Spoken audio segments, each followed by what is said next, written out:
Welcome to The Last Breakfast. Please enjoy the video. In this video, I will show you how to make pizza easily, step by step. First, let's prepare the dough. You'll need 3 cups of all-purpose flour, 1 teaspoon of salt, and 1 packet of active dry yeast.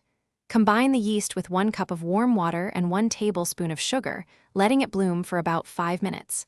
Then, mix these wet ingredients with your dry ones. Knead the dough for 5 to 7 minutes until it's smooth and elastic. Once your dough is kneaded, place it in an oiled bowl, cover it, and let it rise in a warm spot for about 60 minutes or until it has doubled in size. While the dough is rising, you can prepare your sauce. A simple sauce can be made with a 15-ounce can of crushed tomatoes, some minced garlic, and your favorite Italian herbs. Don't forget to preheat your oven to 475 degrees Fahrenheit with a pizza stone or baking steel inside. Now for the fun part, assembling your pizza.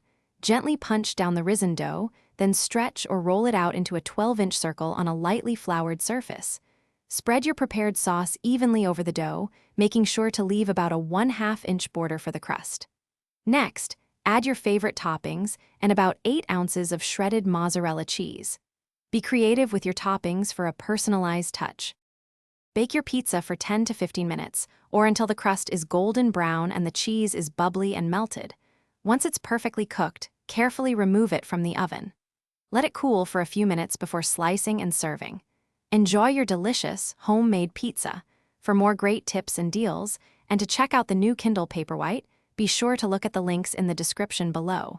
It's a fantastic way to enjoy your favorite books anywhere. Thanks for watching. If this was helpful, leave a like and consider subscribing. See you next time.